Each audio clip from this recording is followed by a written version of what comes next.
Support for Headline Humboldt is made possible in part by viewers like you. Thank you. Coming up next on Headline Humboldt, PBS and NPR went under the Department of Government Efficiency's microscope this week at a hearing to assess the future of their funding. We'll have that story. Also, local attorney and political analyst Eric Kirk joins us to explore the mad world of politics in Donald Trump's America. Coming up now on Headline Humboldt.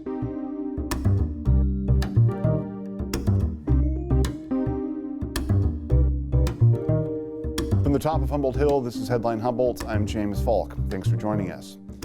It's surreal to see the head of our PBS network and NPR get dragged up in front of Congress in order to defend their organizations from the ravenous cuts pushed by the world's richest man, Elon Musk, and his tech minions. We are absolutely living in the strangest timeline possible, and that's saying something. All around this country, we're seeing Donald Trump and his supporters claim to be the righteous defenders of free speech. They complain about almost every move social media companies have ever made to moderate their content and separate truth from lies. They call such moves an attack on conservative values, yet some of these same folks are now attacking media outlets, banning books, threatening law firms, and demanding the social media profiles of legal immigrants. It's clear what they mean. Our speech should be free. Yours needs to be contained. I don't know ultimately how KEAT will fare as the station gets sucked into this dystopian struggle over the control of information, the muzzling of information. But I would like to point out that the people who work here care about this community. We live here and work here to make this station and this region a much better place to be. We've been a part of Humboldt County's media landscape for more than 50 years, through every kind of difficulty, always endeavoring to help local residents live free, happy, and informed lives. Shuttering public media outlets won't silence debate, but it would effectively mute community voices and make us all the more dependent on piped-in feeds that reflect none of our personality or priorities. We will, of course, do whatever we can to prevent this from happening. And no matter how this weird moment in American history turns out, we will continue to work and bolster that half-century of tradition until the last possible moment. Because, for KEAT, community matters most. Our guest tonight is political analyst and attorney Eric Kirk to talk about what everyone is talking about, this dangerous political inflection point and where it might be headed. But first, the news. Congressman Jared Huffman is holding a town hall meeting in Eureka this Sunday. Sounds like fun.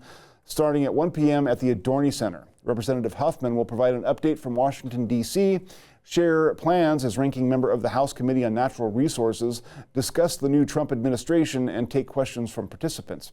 Seating will be limited, and Huffman's office has said that priority would be given to constituents of California's 2nd District on a first-come, first-served basis.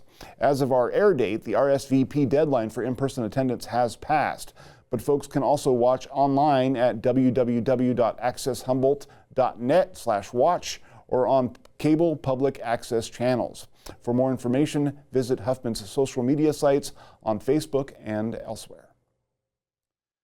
An Oklahoma man was arrested this past week for terrorizing a number of Humboldt County schools. On March 21st at 4 p.m., Darrell Ray Jones from Lawton, Oklahoma, was arrested by Lawton police on Humboldt County warrants that included multiple felony counts of making terrorist threats. Jones had allegedly made a number of threats to area schools and businesses, kicking off lockdown procedures and interrupting services.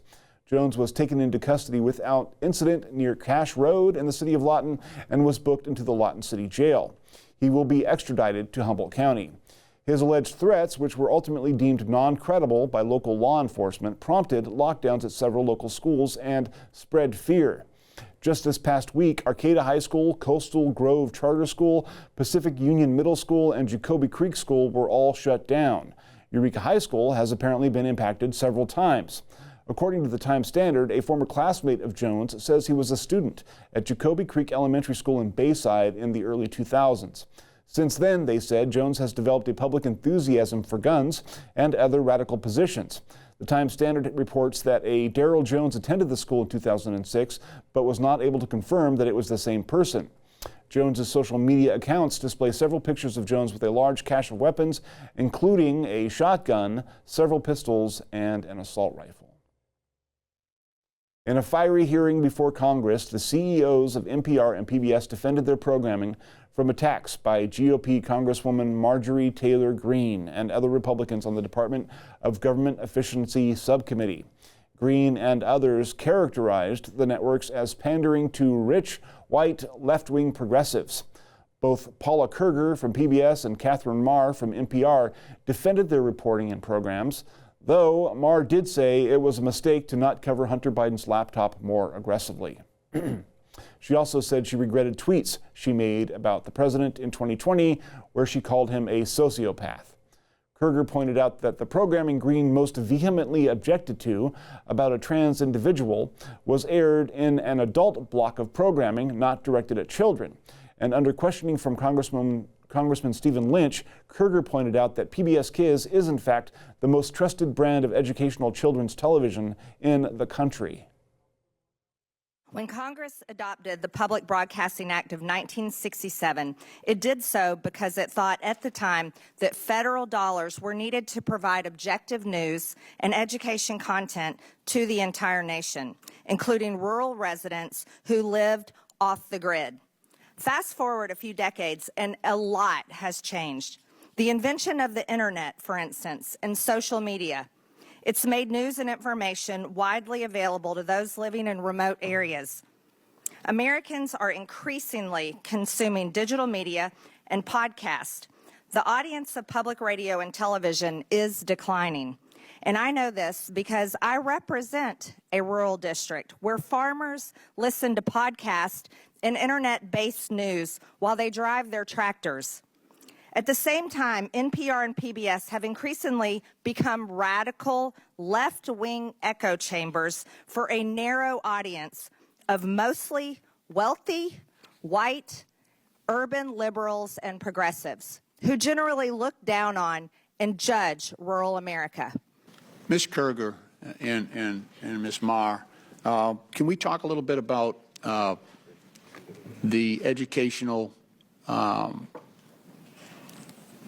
service you provide for children of low-income families and how that is received and the trust that you've generated among families in that situation?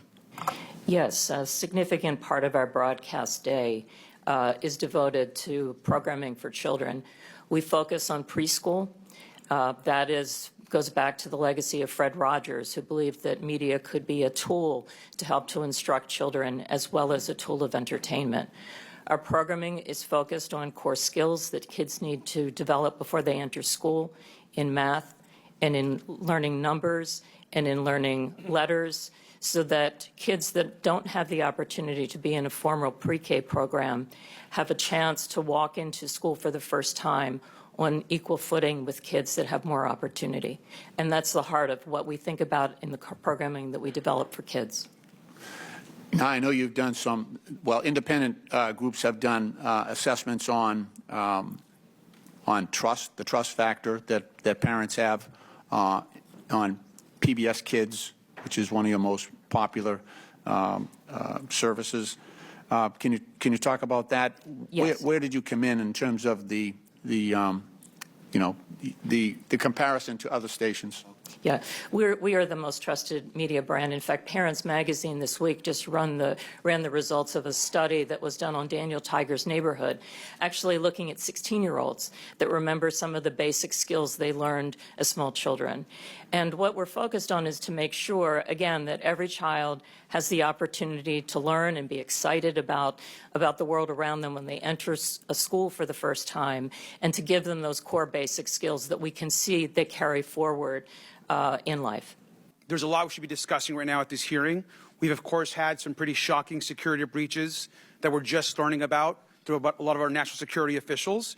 We know that Pete Hegseth should be removed from office or should resign. We have Donald Trump, who, of course, is crashing the stock market. He's taken away millions of programs and hurting people across this country to fund tax giveaways to billionaires. And our constituents can't access their Social Security benefits. Now, I think actually Chairwoman Greene supports everything that the Trump administration is actually doing. So instead of a serious hearing, we're here to attack NPR and PBS. So let's get right into it.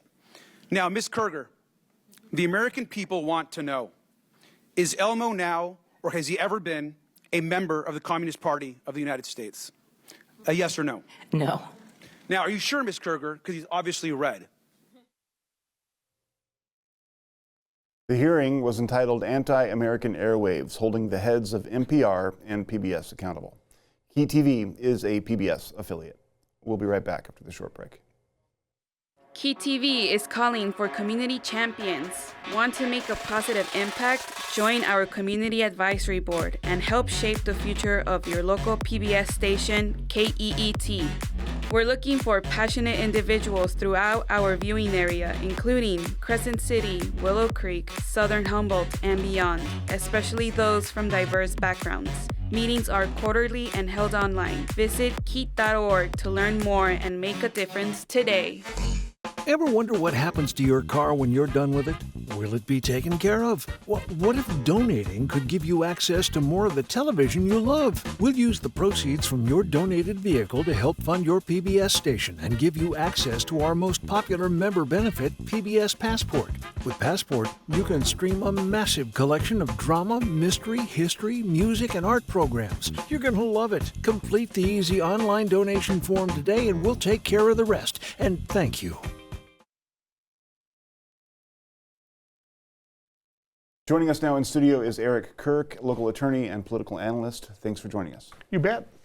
So I'm living under this avalanche of information that involves a certain man living in a White House in Washington, D.C., and it's overwhelming, and I kind of can't tear myself away. I invited you on the show this week because I think some contextualization and some analysis about what all this might mean might be helpful for folks. Before we got on the air, you were saying that we have already entered, and this is what, we're 2 months in, we're already in a constitutional crisis unlike anything we've ever seen in this country before. That's correct. I want to be real clear. When that airplane took off with the Colombian immigrants to the concentration camp in El Salvador, after the order came, that is the first time in U.S. history that a president and an executive branch has actually defied and violated a court order. Yeah. We've had some other issues close to it. Donald Trump's favorite president, Andrew Jackson, was faced with the question of whether to enforce a Supreme Court decision to uphold the treaty with the Cherokee Nation because the state of Georgia was removing them. We know about the Trail of Tears and all of that. Now, he refused. He said, well, the Supreme Court can send its own army. That was bad enough. That was a constitutional crisis, but it was not a president actually violating the order, just stating by while the state did. The next issue that came up was Lincoln, early on in the war, suspended habeas corpus.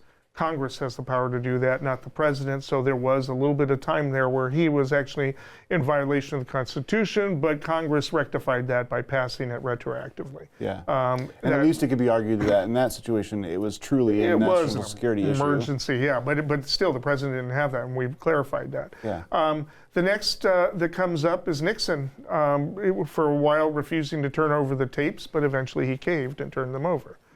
Now, so this is unprecedented in U.S. history, an actual defiance and taking the position that they don't have to follow the orders issued by district courts, only the Supreme Court, which is nowhere in the Constitution. Yeah, absolutely. That's obviously not been the case throughout the last 200 years. Do you think that the judge has acted aggressively enough in this situation? I mean, we were talking, you said that he could ultimately even put some members in jail for contempt. There's other things he could do, but he hasn't done them yet. He hasn't yet. First thing he is threatening to do, however, is to formalize the constitutional crisis by issuing a formal opinion as opposed to all of the arguments and all of the complaints he's been making that the presidency or the executive branch is in violation of his order. What would happen at that point? Well, there are options. We haven't been here before. But in theory, he has the right to arrest somebody and hold them in contempt to get the orders to get the people back here from El Salvador. I mean, in theory, they have that authority.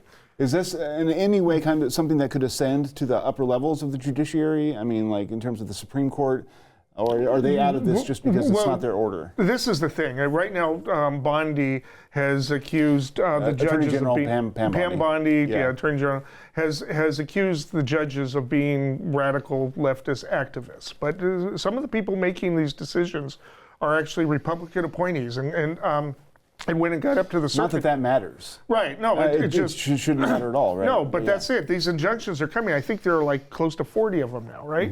And the injunctions are coming, and some of them are being upheld at the circuit level.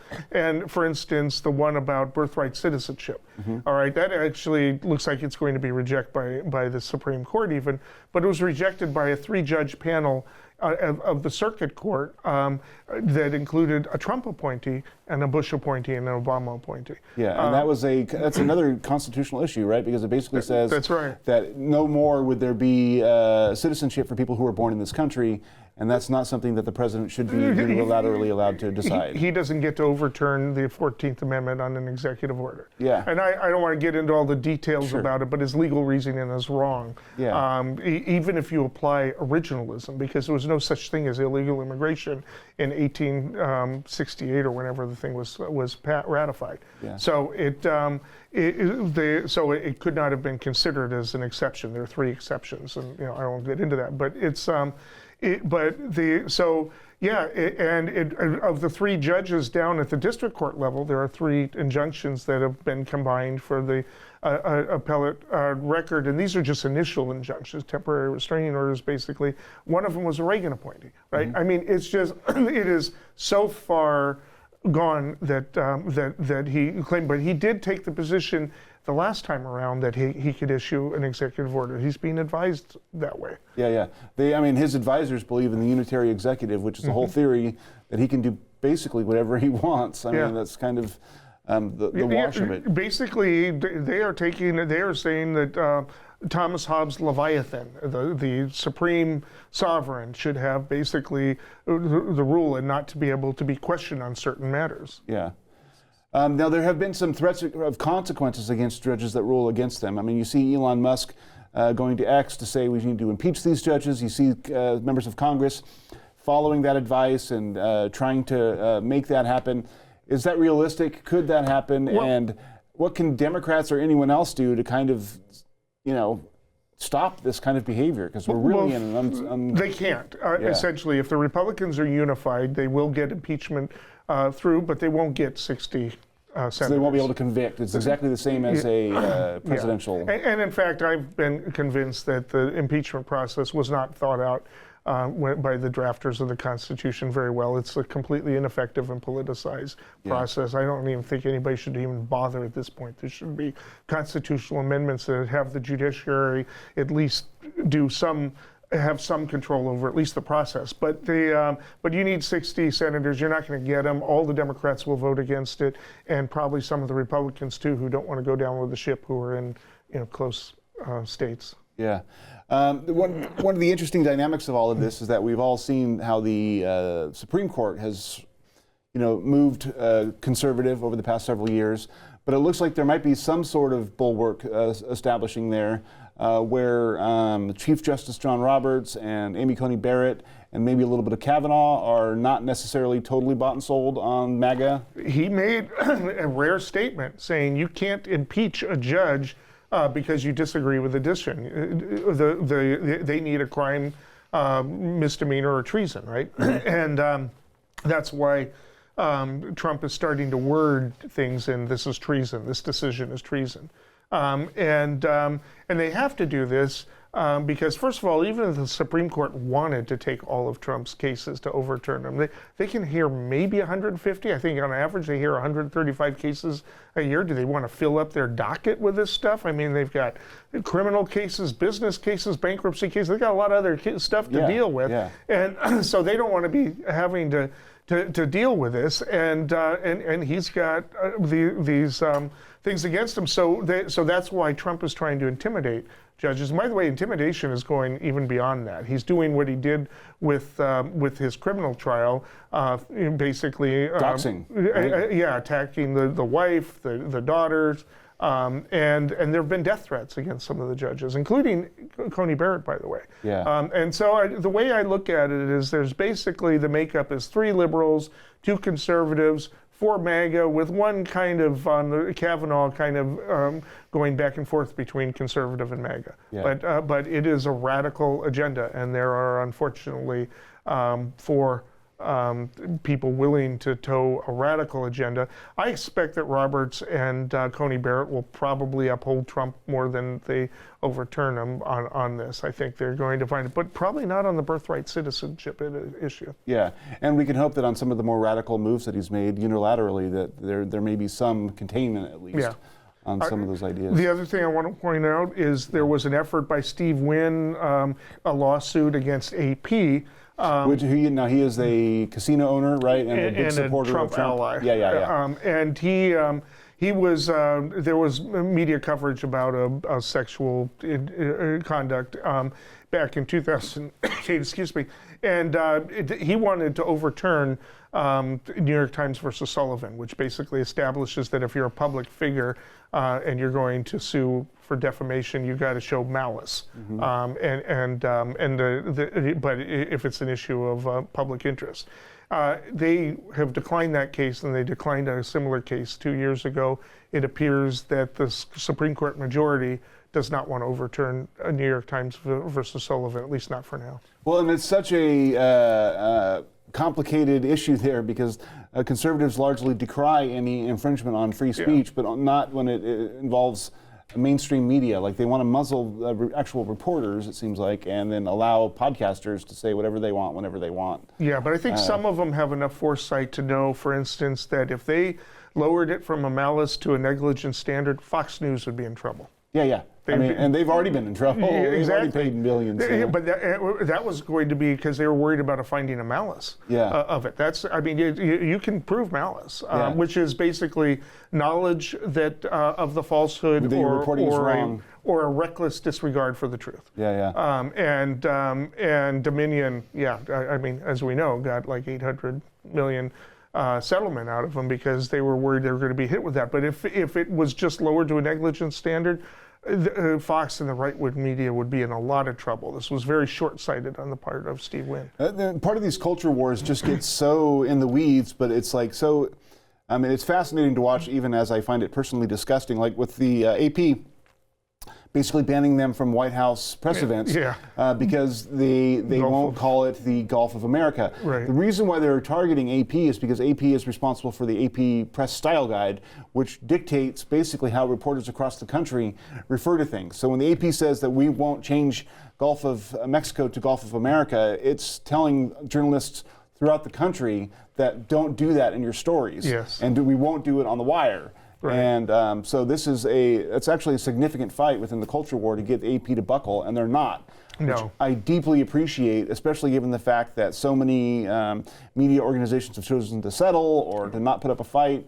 To me, if there was ever a time to be as aggressive as possible, now's the time, especially when billionaires have bought the Washington Post. And it's kind of ironic because after they decide to let AP back in, first question an AP reporter asked was of Levitt that revealed that she didn't understand what tariffs are or how they work, and she said, "That's what I get for taking a question from AP." Yeah. It's also asinine. I don't even know how to begin to just talk about it, but. One question I wanted to ask for you, we talked a little bit about it before, but like these are impacts that we're seeing now in the short term, and we have 2 years in order to kind of get through this until we can maybe change the political dynamic by having elections. What kind of damage do you think that we're doing internationally to our reputation? And do you think it's anything that can be repaired? Because we did it once. Even if we were to stop the tariffs now, the permanent damage has been done with our trade partners. I don't even know if we can call them that anymore. Canada is now looking for other markets and looking for ways to distribute even the oil to other markets. We've got what Kentucky Bourbon had to lay off a bunch of people because of the counter tariffs. And they were big Trump supporters. And in Canada, each province can have its own economic policy. So British Columbia, for instance, has a policy that they're not going to accept alcohol from red states. And Wow. so they'll buy Humboldt County vodka, but they will not buy Kentucky bourbon. So it's very targeted at people who have on the record supporting Trump. Yeah, but the big deal is they can't trust us anymore. Exactly. So right. they are going to look for they don't want to be vulnerable in similar stuff, and Trump may not be here in 4 years, or he may be here for life. We don't know. It's really kind of scary, but they are not going to rely on us. They are going to build up relationships with other countries, with other companies, and we will not get the benefit of that. And that's happening all over the world. I mean, Asia is solidifying on its own. Canada is reaching over to Europe. And they're even planning for NATO to ultimately not need the United States anymore. Germany is spending a bunch of money to try and raise its profile up militarily to rival Russia. Everyone's writing the U.S. out of their future. Canada and Mexico are setting up their own trade arrangements at this point. I mean, no, it is long term. Even if Trump was to come to his senses tomorrow and try to change anything, there are Canadian politicians and business people who are saying, "Oh, we can't trust it. This is."